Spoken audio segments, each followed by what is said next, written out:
Igreja Açores, o programa com a atualidade da Diocese para ouvir ao domingo, ao meio-dia, na sua Antena 1 Açores. Olá, seja bem-vindo a mais uma edição do Igreja Açores, este primeiro programa de 2026. Antes de mais, tenha um excelente ano novo e na companhia do seu programa de domingo ao meio-dia. Obrigada por estar mais um ano connosco. No programa de hoje vamos conversar com Maduro Dias, ainda antes dos desenvolvimentos das últimas horas, numa conversa orientada por Carmo Rodeia. Mas antes vamos à atualidade da Diocese Açoriana. O Santuário de Nossa Senhora da Paz celebrou um ano de elevação no passado dia 1 de janeiro, o Dia Mundial da Paz, com uma celebração pelas 16 horas, antecedida pelo Terço pela Paz.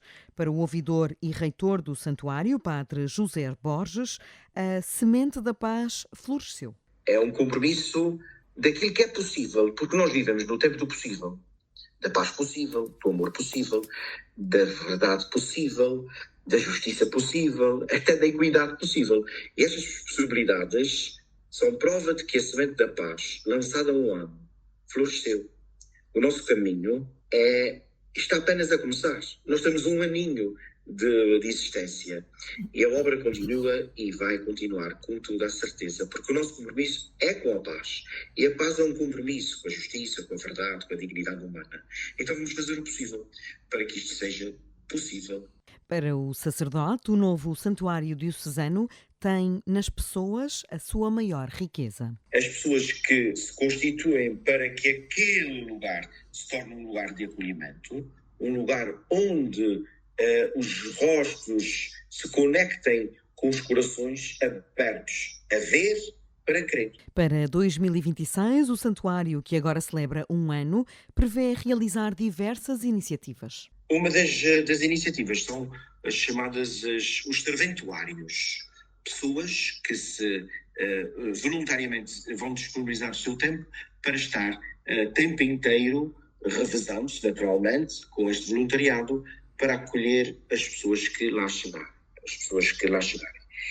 Nós vamos colocar à entrada do santuário a inscrição com a pergunta para este novo ano pastoral: que dizes ti mesmo?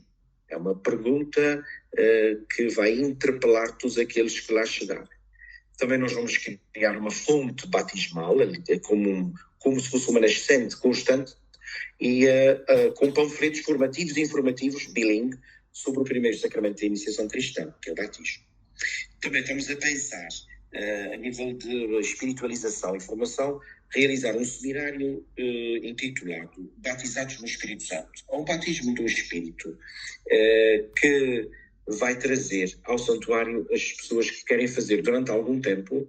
Aquilo será mais ou menos um mês, e será na Quaresma, onde nós vamos promover formação, espiritualização, celebração a partir deste sacramento, batizados no Espírito Santo.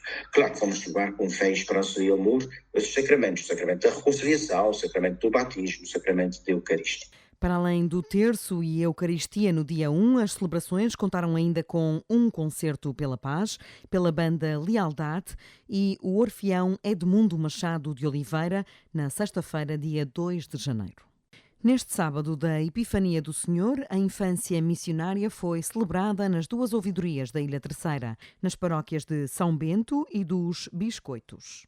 A infância missionária é uma celebração muito interessante, porque a infância missionária, que não está ainda, não está implementada, embora estes milheiros sejam uma celebração da infância missionária, há a possibilidade de formação de grupos de crianças dentro da infância, para se trabalhar esta dinâmica da missão junto com as crianças. Mas aqui não existe nenhum grupo, aqui na nossa diocese ainda não existe nenhum grupo de infância missionária.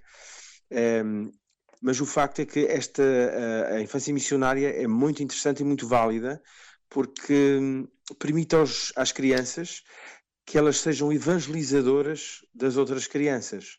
Eu, quando estive em Angola, encontrei crianças que pertenciam à infância missionária, tinham grupos próprios da infância missionária, e perguntando a eles porque é que vocês existem, não é?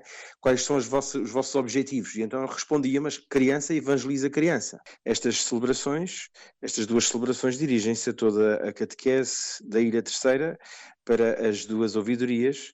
Depois cada grupo de catequese que participou, que recolheu, fez angariação de fundos com os seus mielheiros, depois irá, sem dúvida, juntar-se e depois no ofertório entregarão os respectivos mielheiros. Padre Bruno Rodrigues, diretor do Serviço Diocesano da Catequese, explica a que se destina o valor arrecadado no Advento e Natal. O valor dos mielheiros, o valor que será arrecadado e depois nós enviaremos às obras pontifícias missionárias, este valor será para apoiar alguns projetos na Papua Nova Guiné, nomeadamente a construção de 2 salas de aulas para a escola primária numa diocese e terá como público-alvo 100 alunos.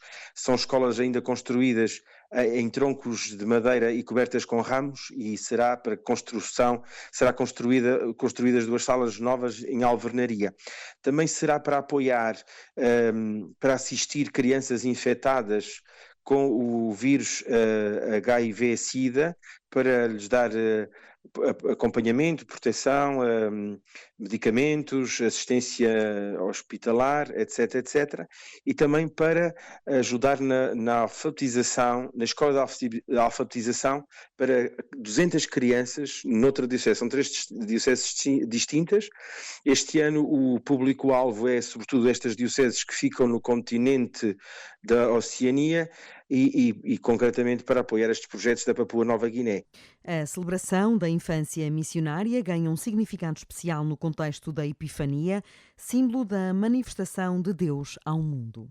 A Escola Diocesana de Música Sacra vai promover uma formação coral litúrgica com o padre Bruno Ferreira nos dias 15 e 16 de janeiro em São Miguel e na Terceira. Por isso pensámos no padre Bruno Ferreira, que está a tirar competição em Roma e que é das novas gerações de padres músicos do país, depois de Cartagena, depois de Ferreira dos Santos, enfim, estes grandes nomes.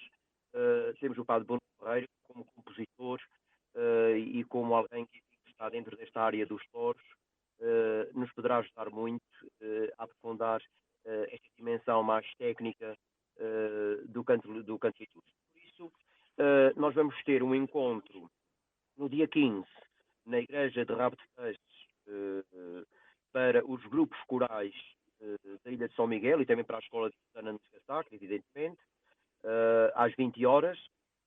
E depois, no dia 16 e 17, vamos ter uma formação na Ilha Terceira para os formadores da Escola Diocesana de Música Sacra, quer de São Miguel, quer da Ilha Terceira. Uma vez que a formação é na Terceira, vamos também aproveitar para, enfim, termos alguns diretores de coro que, enfim, participam e colaboram mais com esta dimensão em várias paróquias da ilha. E por isso mesmo, atendendo que é uma formação muito específica, claro que, enfim, vamos ter um número reduzido de pessoas, porque não podemos, enfim, abranger assim um auditório grande para este tipo de formação. Padre Marco Luciano Carvalho, diretor da Escola Diocesana de Música Sacra, garante que os pilares mais importantes da escola é a formação litúrgica, técnica e pessoal. O movimento de cursilhos de cristandade vai promover encontros no início deste ano. O primeiro é de homens, já no próximo dia 8 de janeiro, e o de mulheres, posteriormente, no dia 11, no Centro Pastoral Pio XII. O padre Eurico Caetano, assistente do movimento, espera que este cursilho reacenda a chama. As expectativas é que seja também uma ajuda àqueles que estão mais adormecidos, voltar também a reacender esta chama, este estar presente com Deus e a rezarmos juntos. E principalmente um desafio para todos, os que já fizeram cursilho e os que vão fazer cursilho, que é confiarmos mais em Deus e rezarmos-lhe aquilo que é a nossa vida, o nosso trabalho, as nossas famílias e as nossas comunidades. Isto porque os tempos de Covid deixaram sequelas no movimento. O movimento passou por uma turbulência, principalmente depois do Covid, porque o movimento vive do encontro, do contacto, de estarmos juntos, de estudarmos juntos, de rezarmos juntos e, portanto, impedidos de nos encontrarmos, a coisa foi difícil, mas aos poucos e poucos vamos conseguindo ir retomando aquilo que são as nossas atividades, estarmos juntos. Tem sido difícil, mas tem sido possível. O movimento de cursilhos de cristandade nasceu em Maiorca, em Espanha, na década de 40, pela mão de Eduardo Bonin. Nos Açores, o primeiro cursilho na região foi de homens e realizou-se em Angra do Heroísmo de 11 a 14 de setembro de 1967, com 37 participantes. Em julho de 2025, todos os caminhos dos Açores foram dar à caldeira do Senhor Santo Cristo, em São Jorge. A Aldeia da Esperança foi o grande encontro dos jovens neste Jubileu da Esperança. Foi um marco porque reuniu jovens um pouco de toda a diocese, de várias ilhas da nossa diocese, e naquele período de uma semana procuramos fazer com que os jovens sentissem de forma intensa a relação entre eles, a relação com Deus, a relação com a própria natureza, e pudessem partilhar o melhor que têm. Por isso realmente foi um marco enorme na vida do serviço à juventude e na vida dos jovens. A Aldeia da Esperança veio responder a um pedido dos jovens, diz o padre João da Ponte, do Serviço Diocesano da Pastoral Juvenil. Nós precisamos sempre de ir ao encontro dos jovens, de ouvir as suas necessidades, e uma das coisas que os jovens representantes das ouvidorias no encontro diocesano de jovens tinham proposto era que houvesse encontros entre os jovens, encontros que ultrapassassem as barreiras físicas das paróquias, dos grupos, eles pudessem se relacionar uns com os outros, que houvesse condições para isso.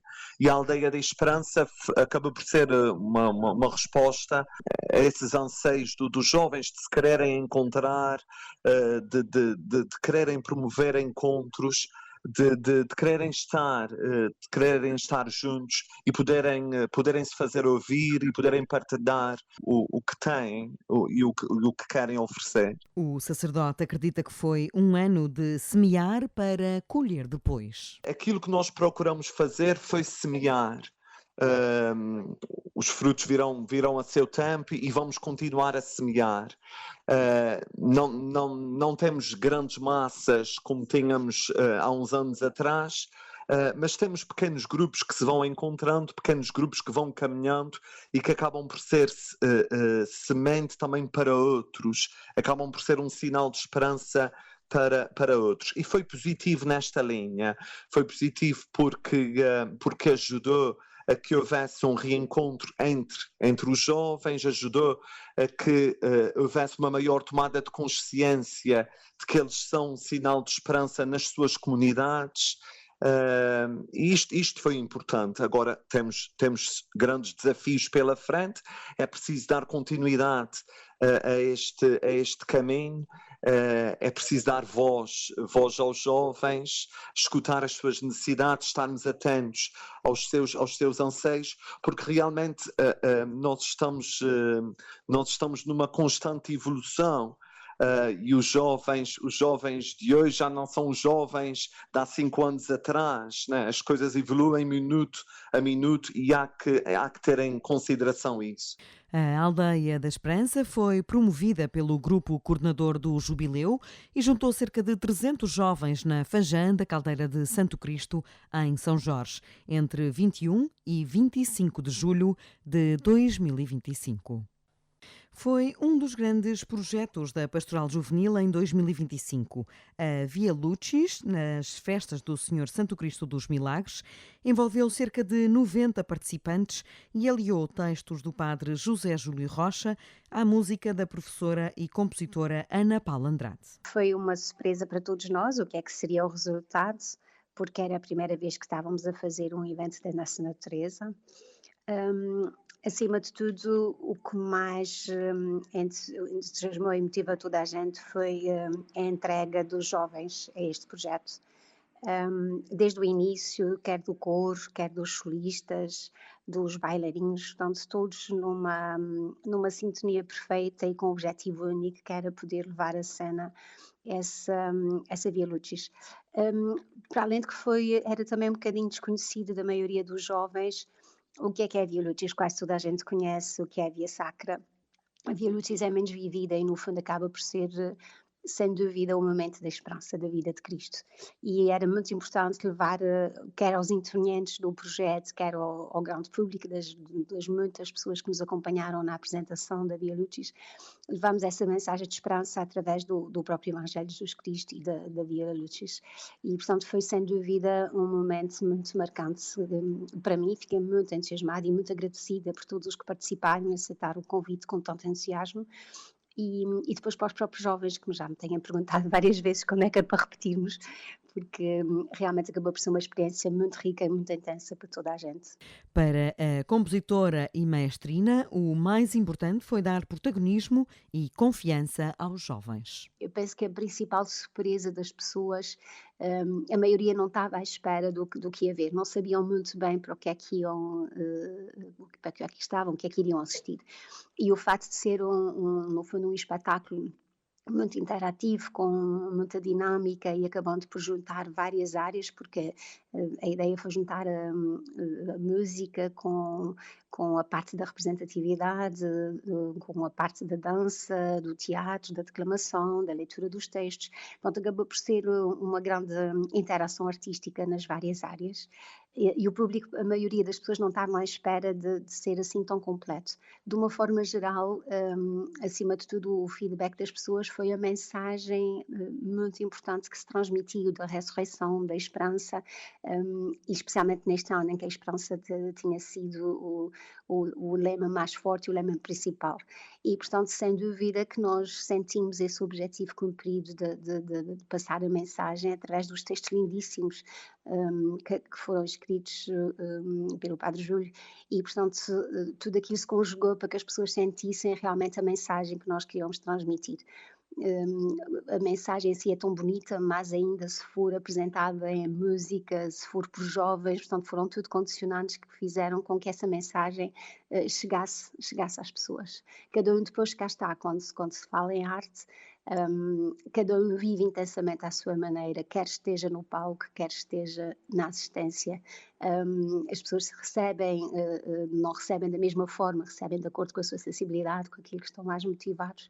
E eu tenho a certeza, porque nós vimos nos rostos das pessoas que estavam muito, muito entusiasmadas e motivadas, acima de tudo, alguns pelo fator surpresa, por terem visto algo tão completo, e acima de tudo por jovens. Isso é que é muito importante. E tal como estava a dizer, alguns jovens às vezes nem acreditam em si também, nas capacidades que têm, no talento, e precisam dessas oportunidades para mostrarem o que valem e para se perceberem a si próprios e conhecerem a si próprios e perceber que são capazes, que têm talento, porque é preciso acreditarem neles. E o resultado final foi depois toda a gente a pedir para nós repetirmos, para continuarmos com esse tipo de projetos, para lhes darmos essas oportunidades. A Via Lucis da Esperança foi a grande novidade das festas do Senhor Santo Cristo dos Milagres e teve lugar a 29 de maio no Forte de São Brás, em Ponta Delgada. Encerrou mais um ano civil e, mais uma vez, algumas geografias da Diocese celebraram a missa do Te Deum, um hino antigo de louvor e ação de graças, cantado nas missas de 31 de dezembro. Pois, o Te Deum é uma forma de oração, é um hino bastante antigo, de oração, de agradecimento ao Pai, que tem tem uma estrutura do ponto de vista da doutrina, do ponto de vista teológico, que dirige-se ao Pai, também a Jesus Cristo, e depois tem várias súplicas que vão sendo feitas ao longo da oração, através da Igreja, dos próprios apóstolos, etc.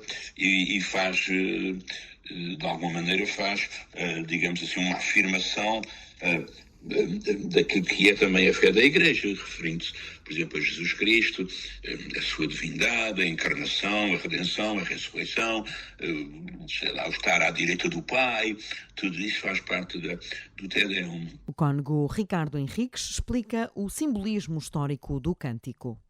Do ponto de vista histórico, esta oração a Deus tinha muito a ver também com situações concretas de cada povo, de cada país, por exemplo, vitórias de um determinado país, por exemplo, numa batalha, levavam ao agradecimento, ou então coroações de reis, etc. Eventos nacionais, tratados de paz, tudo isso motivava depois o louvor e a glória, o dar glória a Deus, não é? Por esses acontecimentos. Por esses acontecimentos. E até a gente sabe que há um Te Deum famoso, que é o de Charpentier, não é? De Marc-Antoine Charpentier, do final do século XVII e início do século XVIII, que é o hino da Eurovisão. Toda a gente conhece o prelúdio deste Te Deum.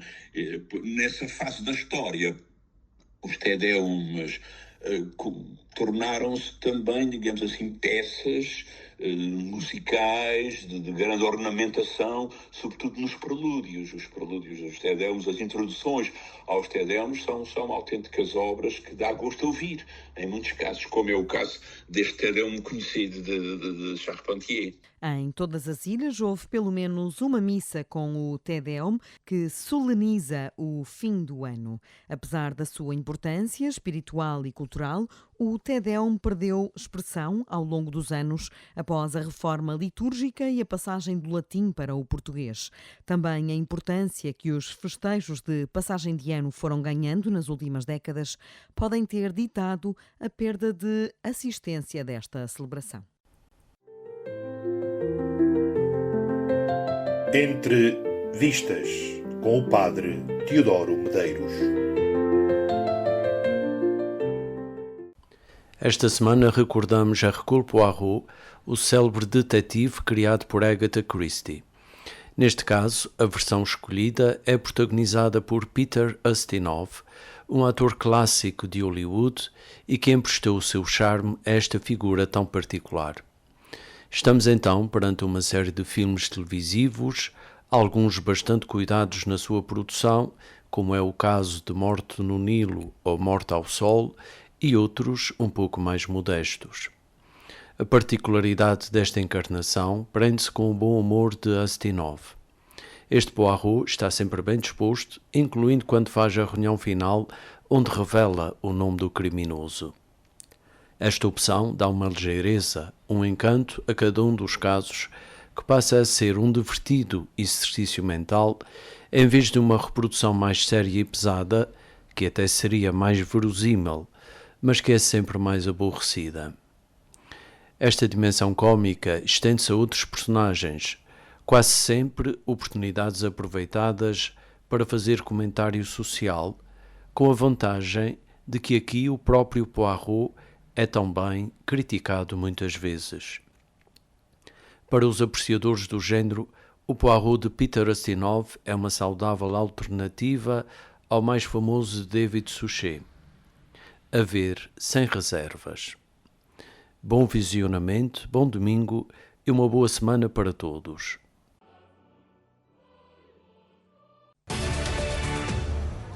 E a primeira pergunta que eu lhe fazia era: que desafios à paz consegue identificar como os mais urgentes nesta mensagem, de forma a que as sociedades vivam verdadeiramente em paz, como é, em última instância e no limite, o desejo do Papa Leão XIV?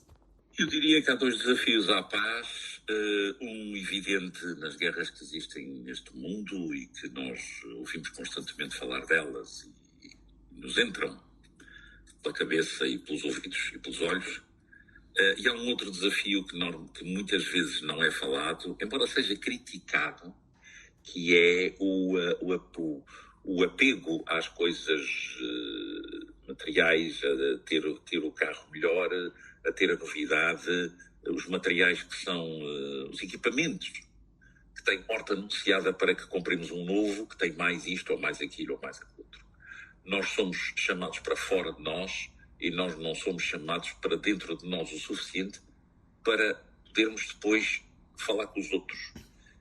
Eu lembro-me sempre de uma frase que está aqui logo no início da mensagem, que é: a paz esteja convosco. O Santo Padre fala em a paz esteja contigo, mas eu prefiro a paz esteja convosco. E é isso, quando eu li isto, a primeira coisa que me veio à atenção foi a pergunta que eu fiz em mim mesmo: que tipo de relação pessoal é que eu tenho com a paz? E depois, para que é que eu preciso de paz? Para poder falar com os outros. É óbvio que eu só consigo falar com os outros se tiver paz interior. E para ter a paz interior,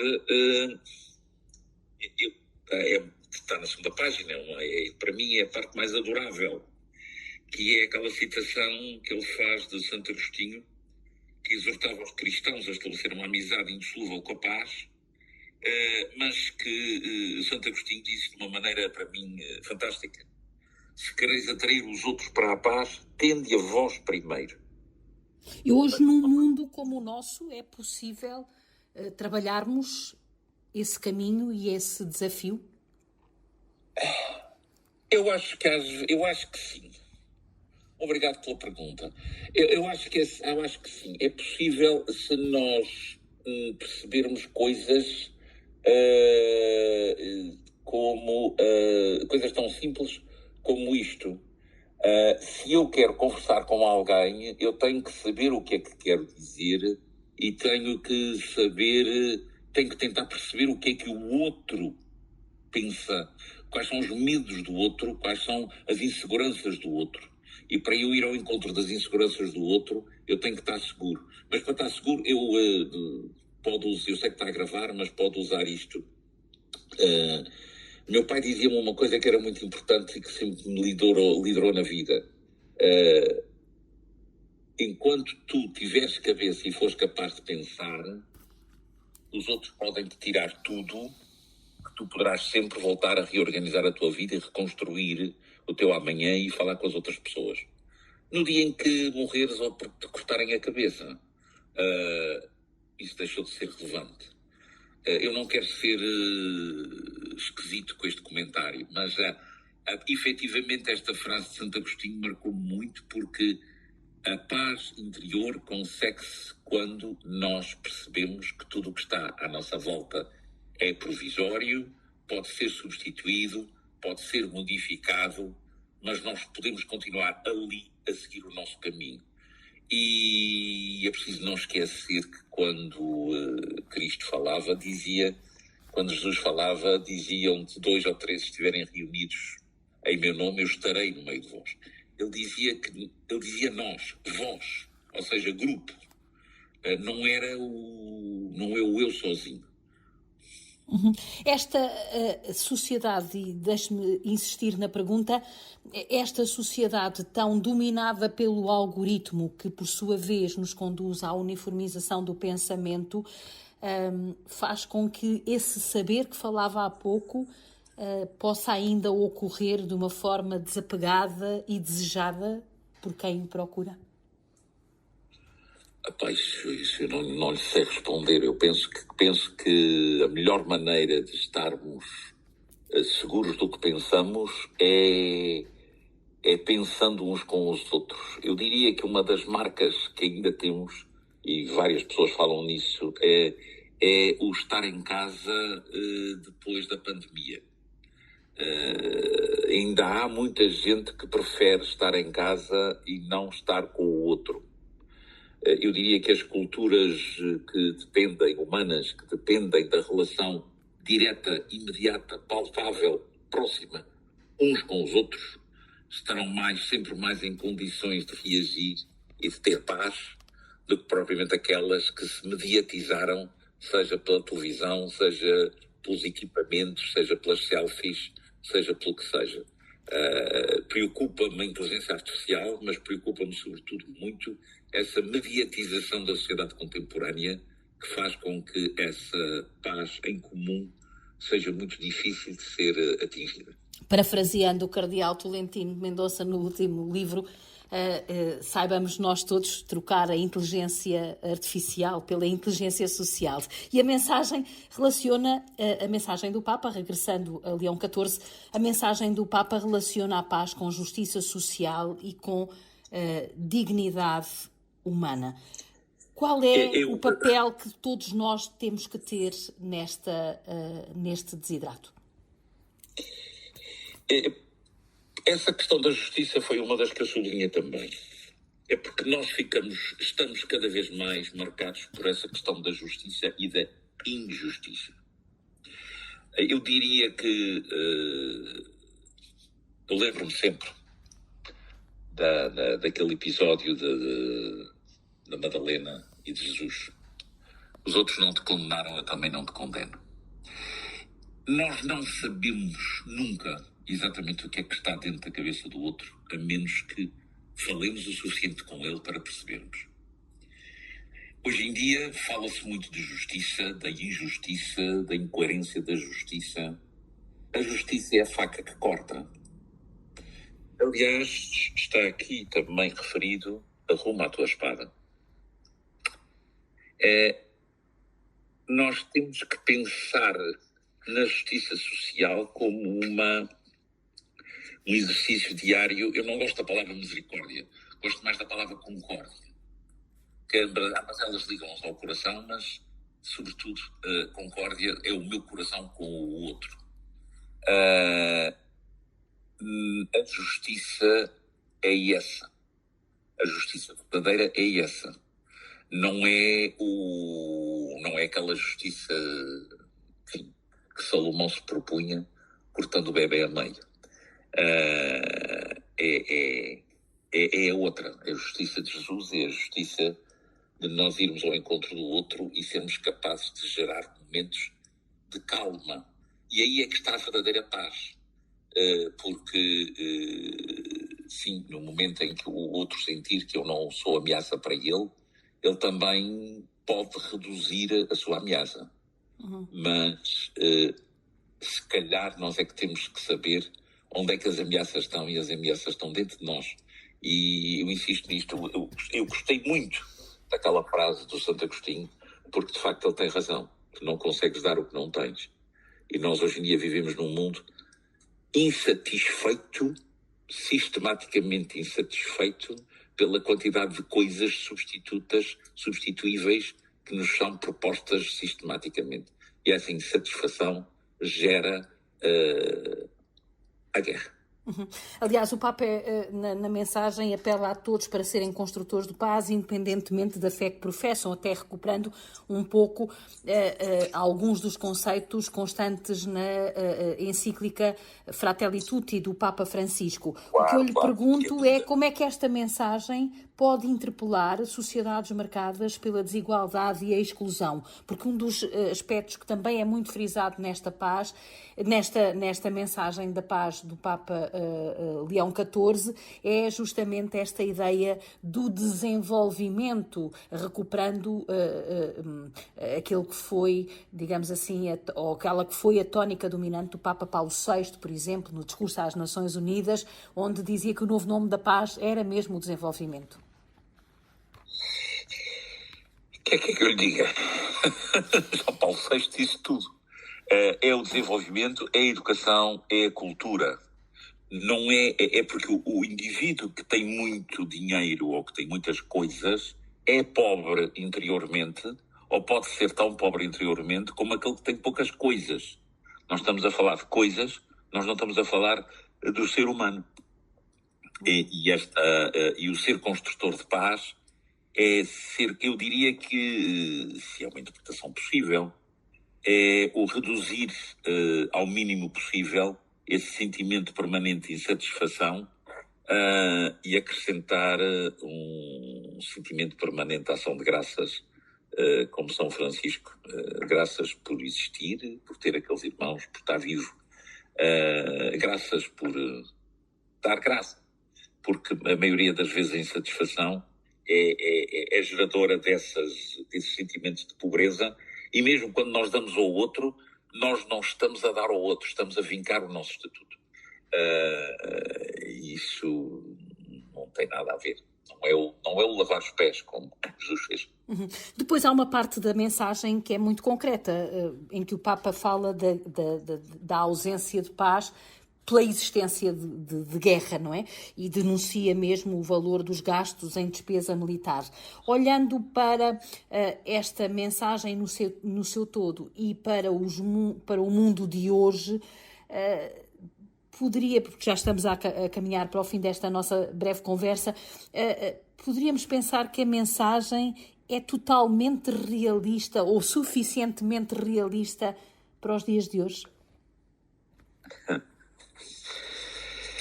Ela é a mensagem do Papa. E o Papa, à partida, funciona e deve funcionar num nível diferente do pensamento do cotidiano. Eu não vou interpretar o Santo Padre, vou apenas dizer que esta mensagem pode servir de base a um pensamento individual e de grupo relativamente ao que cada um e cada grupo podem fazer pela paz. As críticas ao que se gasta em material militar é preciso serem compensadas, para mim, de qualquer maneira, e já é uma crítica, é preciso serem compensadas com um pensamento sobre esse sentido de injustiça que também pode existir. Eu não consigo dizer mais. A sensação que eu tenho é que esta mensagem é uma mensagem bonita, cuidadosa, preocupada em deixar sinais ao longo dela para que cada um na sua situação concreta possa sentir-se inspirado a fazer o que puder no seu círculo. A conversa de Francisco Maduro Dias com Carmo Rodeia a colocar um ponto final neste Igreja Açores. Nós estamos de regresso no próximo domingo. Até lá. Igreja Açores, o programa com a atualidade da Diocese para ouvir ao domingo, ao meio-dia, na sua Antena 1 Açores.